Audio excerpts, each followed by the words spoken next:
Za većinu biljaka u vrtu septembar i oktobar znače kraj vegetacijske sezone.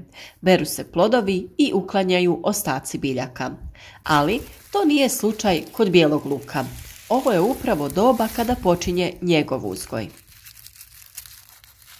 Kao što vjerujem svi dobro znate, ovdje se radi o jednoj izuzetno zdravoj biljci, a i velika je ekonomska isplativost njegovog uzgoja. On ne zahtjeva velika ulaganja niti veliku površinu za uzgoj, a sa druge strane uvijek ima dobru cijenu na tržištu. Kada se radi o zimskom uzgoju bijelog luka, prije sadnje važno je gredicu dobro pripremiti. Ukoliko ste imali malč na vašim gredicama, kao što je u nas slučaj, privremeno ga sklonite sa strane. Kao pripremu tla odraditi ćemo nekoliko ključnih koraka. Kod nas je tlo pod laganim nagibom, pa se u slučaju dužih jesenjih kiša voda ima kuda slijevati, a ukoliko je kod vas zemljište ravno, potrebno je da gredicu malo odignete kako bi se voda imala gdje slijevati. Kao što vidite, zemlja ispod malča bude vrlo rahla i potrebno ju je samo malo promiješati, a nekada nije potrebno ni to. Kada se radi o pripremi tla, prvo što ćemo dodati jeste humus. Čisti humus organsko je gnojivo dobiveno preradom stočnog gnoja i biljnog otpada, djelovanjem kalifornijskih glista. Nezamjenjivo je prirodno organsko gnojivo o kojem smo već govorili i o tome imate poseban video na našem kanalu. Naime, preporučuje se njegova primjena u osnovnoj gnojidbi svih poljoprivrednih kultura i u prihrani povrtlarskih kultura te ukrasnog bilja. Dodajete ga u količini koja je vama dostupna.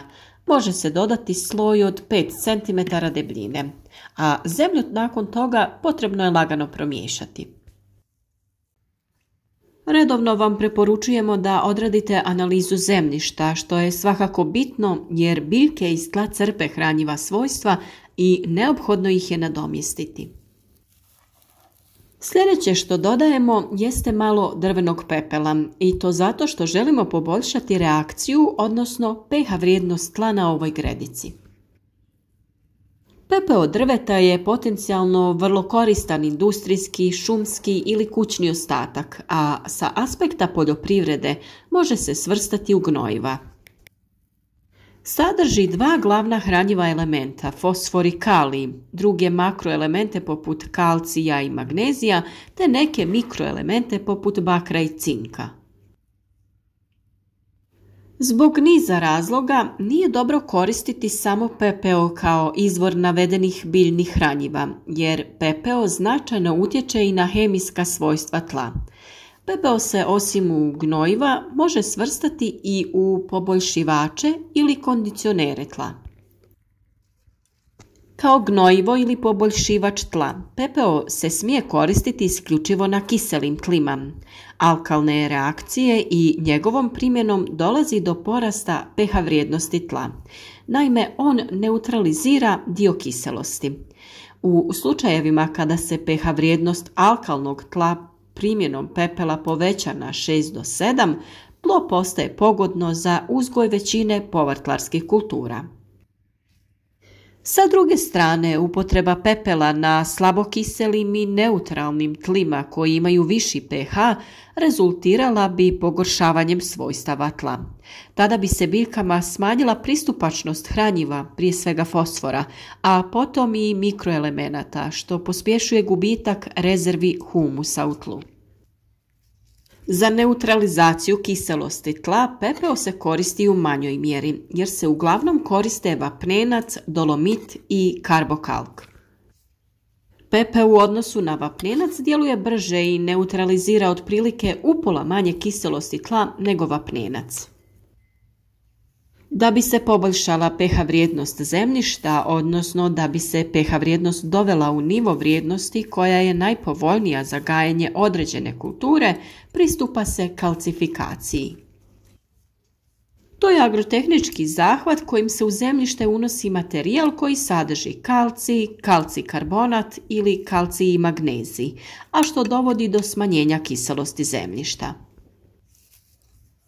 Višestruk je značaj kalcija za zemljište. On utječe na očuvanje povoljne strukture zemljišta i efikasnije povezivanje čestica u strukturne agregate. Boljim spajanjem organskog i mineralnog dijela efikasnije se zadržava voda, što povoljno utječe na vodozračni režim zemljišta, kao i na povećanje opšte biogenosti zemljišta. Sam kalcij je veoma važan za održavanje optimalne pH vrijednosti zemljišta. Bijeli luk možemo saditi u jesen, a možemo i u proljeće. Takozvani jesenski bijeli luk ima veće glavice i manji broj češnjeva, a prednost mu je to što odlično podnosi niske zimske temperature. S druge strane, proljetni ima nešto sitnije glavice sa većim brojem češnjeva, a njegova je prednost što se odlično čuva cijele godine, bez obzira na to kada ćete saditi. Dobro je da imate vlastiti sadni materijal, odnosno bijeli luk koji ste izvadili tokom ljeta sa gredica. Ako krećete iz početka, onda preporučujemo da nabavite certificirani sadni materijal. Prije sadnje glavicu bijelog luka razdvojite na pojedine češnjeve i za sadnju pripremite one najkrupnije. Dobro je napomenuti da trebate paziti da prilikom sadnje onaj ravni tvrdi dio bude okrenut prema dole, a ovaj šiljasti prema gore. Jesenja sadnja obavlja se relativno duboko, na dubinu od 7 do 8 cm, zato da se pri niskim zimskim temperaturama češnjak ne smrzne. Sa druge strane, razmak između pojedinih češnjeva ne treba biti velik, odnosno ne veći od 10 cm. Razmak između pojedinih redova na ovako malim gredicama također ne treba biti veći od 15 cm. Nakon sadnje bijeli luk samo prekrijte slojem zemlje te blago poravnajte.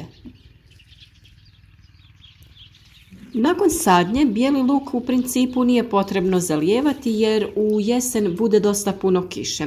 Samo ako se pojavi duži sušni period, onda obavite zalijevanje.